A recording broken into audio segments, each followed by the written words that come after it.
Welcome to Forum 360 on Fusion, your PBS channel.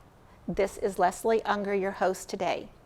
Thank you for joining us for our global outlook with a local view.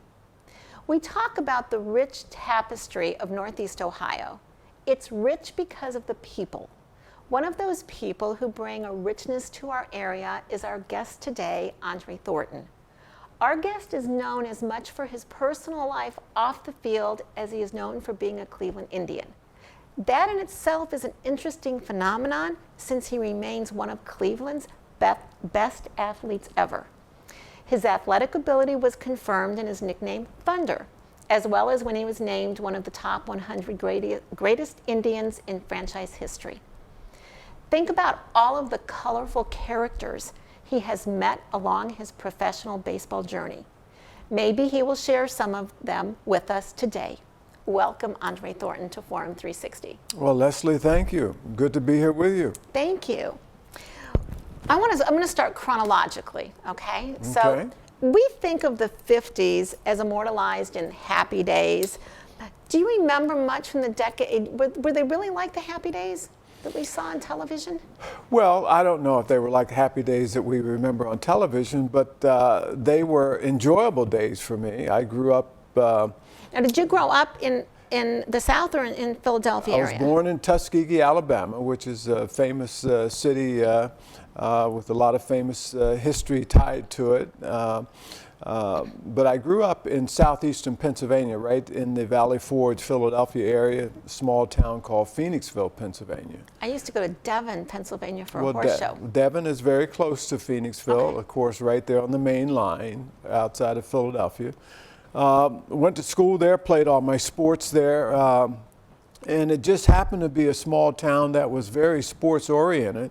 And we had some of the best facilities and opportunities to play football, baseball, basketball. Our school systems were good, and so I had a wonderful time growing up and a lot of great experiences, as a young person growing up in the 50s. Yeah.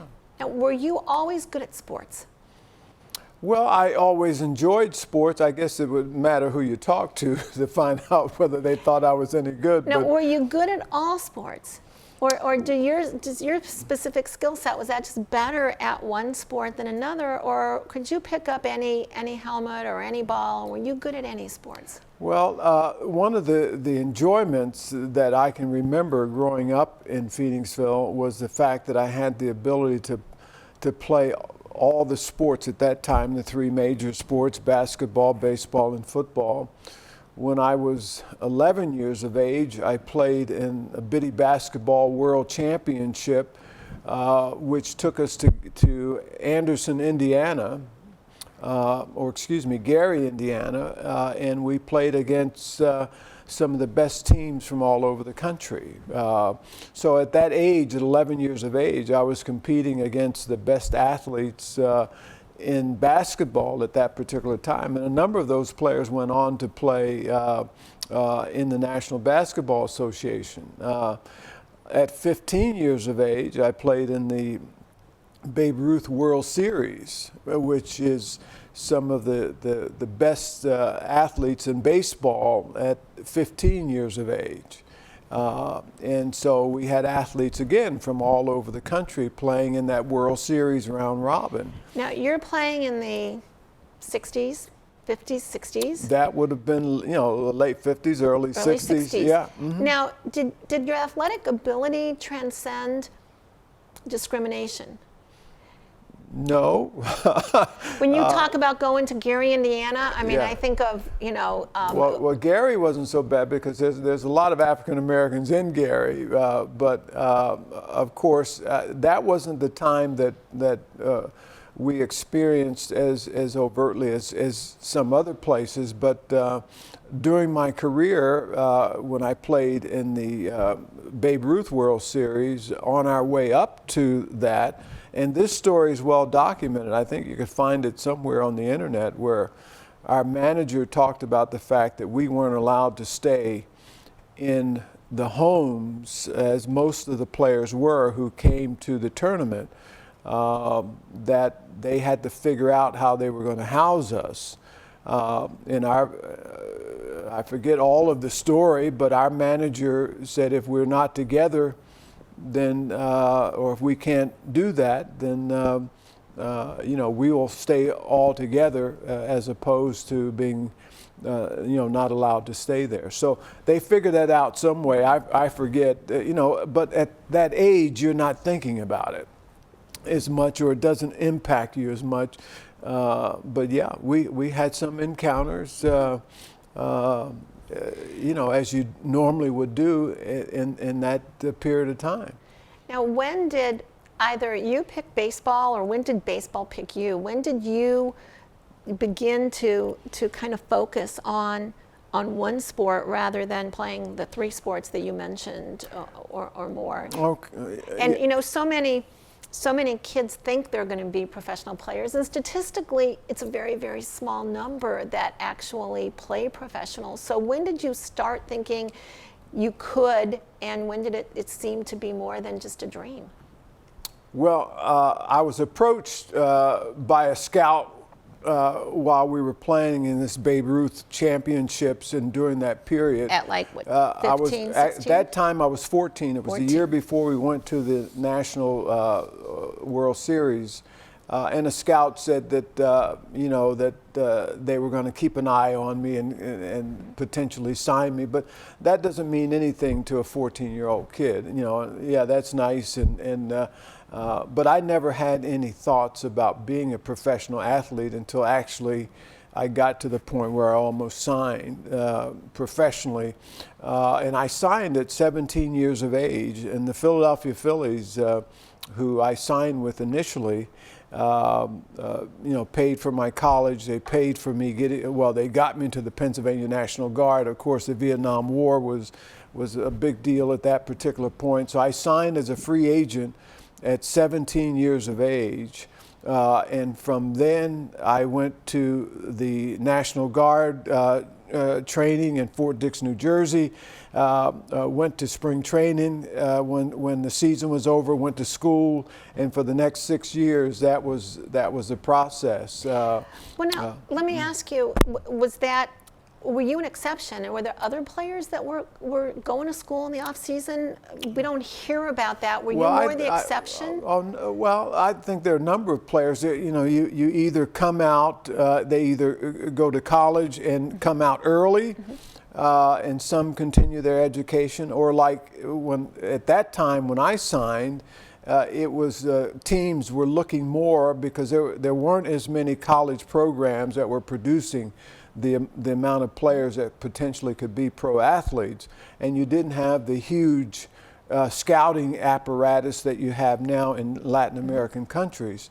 And if you signed professionally at that age, you could no longer play any other collegiate sports. That's different today. All of those things are different today. But the reason that I signed at that particular age, for a number of reasons. One, it was the money. Two, they were paying for all of my education. And three, they got me into the Pennsylvania National Guard. And that kept me out of the Vietnam War. So even at 17 years of age, those are not hard decisions to make. And so that was the reason that I decided to sign professionally at that age. Yeah.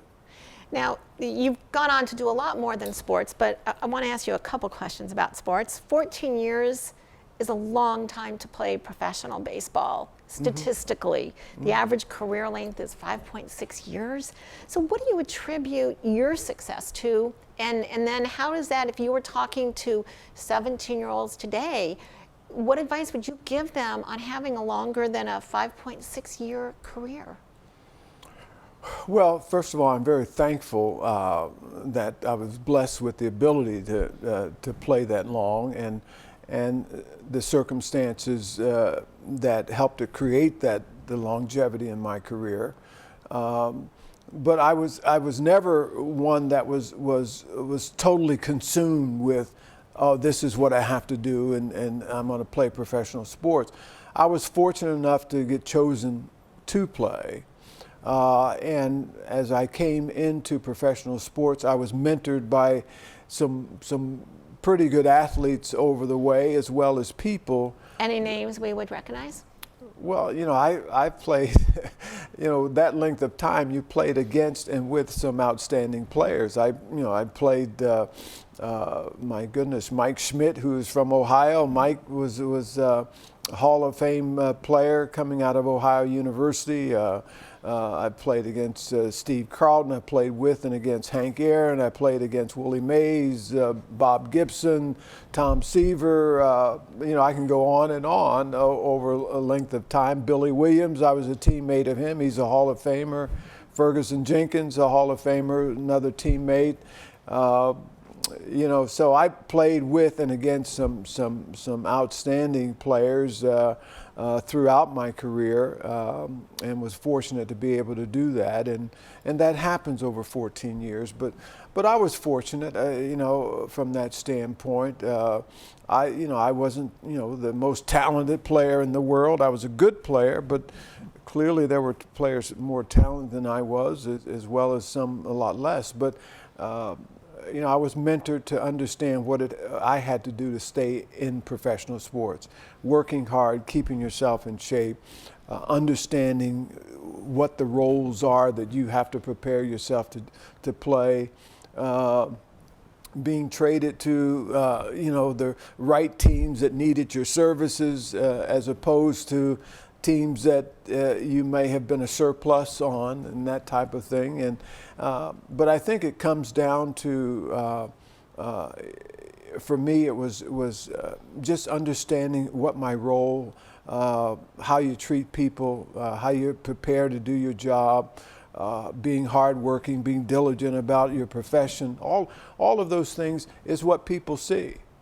I was always told is that people hear what you say, but they watch what you do. Mm-hmm. And as a communication coach, I would say that goes to the visibility factor of what you see. Yeah. Now, several years ago, Toby Hara told me that when a player gets traded, because they've come up through, so many of the minor leagues together, whatever locker room they end up in, they know half the players in any locker room. So can you tell us some of the more colorful characters that you've shared a locker room with over the years? Well, one of the colorful characters you mentioned, Toby Hara. Toby and I started out at around the same time in professional sports. So when I signed professionally in August of 1967, I joined a team that had Toby Hara on that team in Huron, South Dakota. It was a rookie league. Wow. And 5 of us stayed in the basement of a doctor's home when we played in that rookie league. Did you feel like you had been dropped into another universe, being dropped into South Dakota? Well, it was a little different. One of the players that roomed with us at that particular time, of course, was a young man from New York who had never seen a cow in person before. Very interesting. But he grew up, in the city and really didn't. And that was kind of unusual. But yeah, it was, there were certainly no black people there in South Dakota, except there probably weren't a whole lot of people, period. Well, a couple other players that played on the team. But it was a new experience. It was an exciting time. The 60s were crazy. In many respects, you're young, you're excited, all of these new experiences coming, you're playing professional baseball, so those things were all new to you. So you were kind of taking in all of that, and you weren't looking back and reflecting on the time or what's going on or where you're going, or, you were just enjoying the moment. Today we are talking to one of the jewels in the landscape of Northeast Ohio, Toby Hara, because we were talking about Toby Hara, Andre Thornton, who played with Toby Hara, a former Cleveland Indian and a businessman and a figure in Northeast Ohio. A couple more questions about baseball before we turn to your career. you either had the bad fortune, circumstance, whatever it is, to be on a Cleveland team that wasn't one of the best teams, didn't go to the playoffs. Can you help us with when a player has to go to the field every day, or every day there's a game, and know that there's not a great chance for postseason, there's not a great chance for awards? What keeps you going through that season? Well, that's a good question, because it is difficult. And anybody that has a job that is doing it in anonymity, that seems as though there's nobody watching and nobody cares, or it's not that important. And that's kind of the way it felt sometimes when you were playing in Cleveland Stadium and there were 2,000 or 3,000 people in an 80,000 seat stadium. But that goes back to your own professionalism, your own understanding of the importance of you doing your job and doing it at the best of your ability, no matter what the circumstances. And of course, my faith played a big part in that, because I'm not performing for them as much as I'm, in a sense, performing before the Lord in terms that He's given me this ability to play. He's created me to do the things that I do. So my return gift is in the effort in which I go out to perform.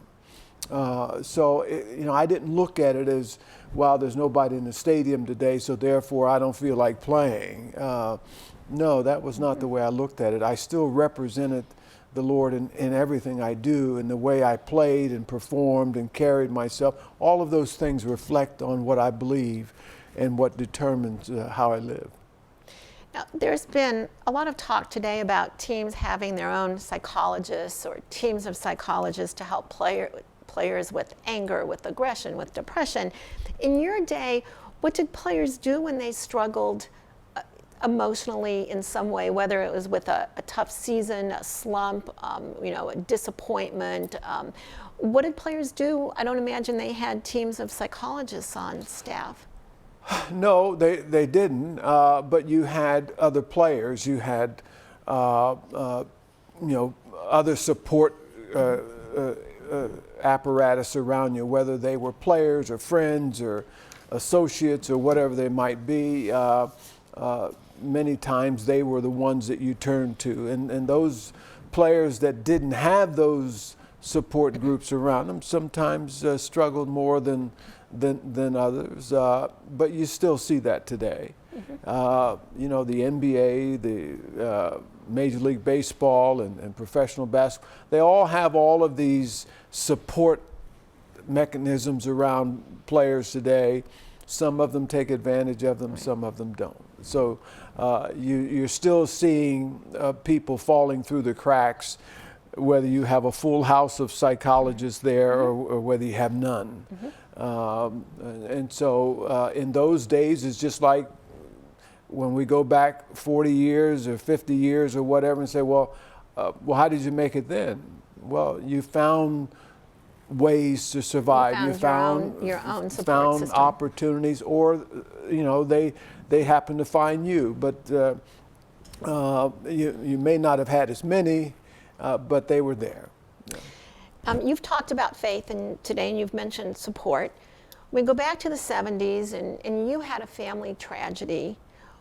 What do you tell someone who has suffered a loss? Have you found words that can help people when they come to you, or when you see that they could benefit from something that you can give them? Are there words that someone can tell someone that suffered a loss?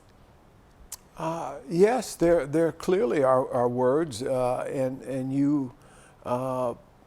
It is having a hope to know that there is hope beyond the grave, and your faith plays a major role in helping you to understand that.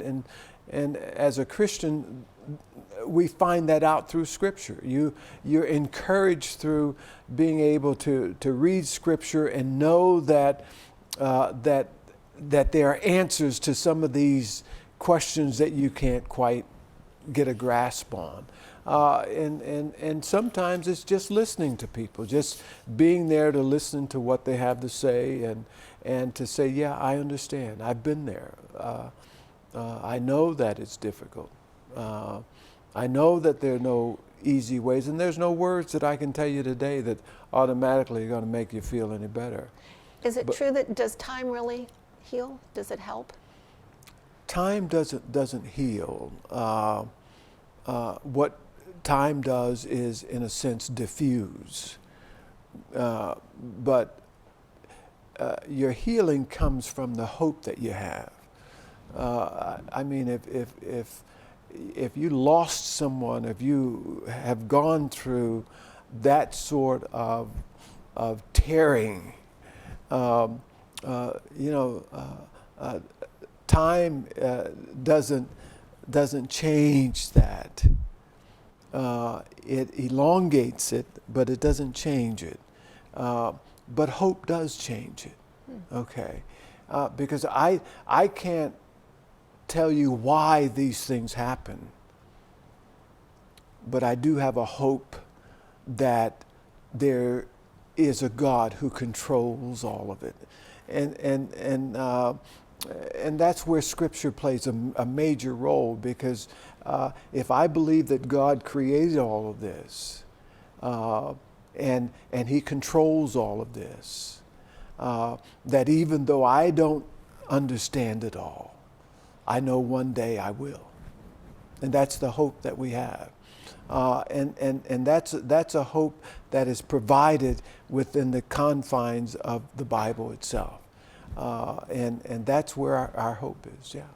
Mm-hmm. Now, you are an athlete with a degree and a business. You've got to answer this question for me, because I'm a communication coach. I coach executives. I coach different people, and I cannot answer this question. What is supply chain management?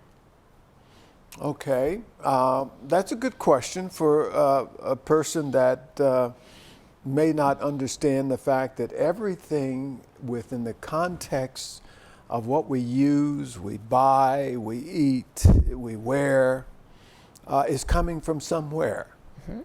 So there's an origination and there's a destination. Okay. Okay. And between that origination and destination, all sorts of things are going on. Okay. So your food is grown somewhere. It's taken out of the ground. It's cleansed. It's manipulated. It's repackaged. It is sent to the stores. It's then sold, and then all of that. Well, that's all a part of supply chain. In other words, is how do I get the supply to its destination? Okay. And what is the mechanisms that make all of that work? And that's supply chain. Now, you may have specific areas within that supply chain that you do business. Now, our company does warehousing, it does distribution, it does packaging, repackaging, it does transloading. We do asset management, asset recovery. We do consumer packaging. We work in retail. We run online fulfillment stores for our clients. So all of those things are within the context of supply chain. Now, my last question.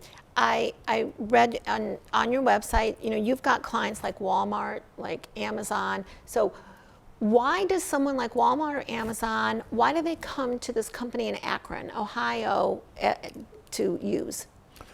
Because no matter how big you are, you can't do everything. So you need partners to get it done.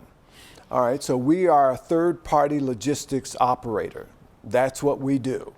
So a company like Walmart or Amazon, they would come to companies like us because we have the infrastructure in place to help them achieve their supply chain goals. And that is getting you a product within 1 day or 2 days or whatever it might be. Or that might be they're buying from a vendor, but they need somebody to package it and repackage it and get it out. So they need partners just like others need partners. And so we are a company that for those big retailers and distributors, we are their partners in terms of helping them reach their supply chain goals. In a word or two, are you going to be delivering to me on a drone anytime soon? Not me. Okay, No, that's what I wondered. that would not be what we would do. No. Okay, two last baseball questions. Favorite Cleveland Indian player, past or present? Rocky Calavito. And best baseball manager? Best manager in baseball, past or present? That I've had. Okay, that you've had. Okay. Well, it's probably somebody you don't know. Andy Semenick was an old-time catcher with the Philadelphia Phillies, but he was Frank Robinson's another name. That both of them are guys that I had great respect for. Okay.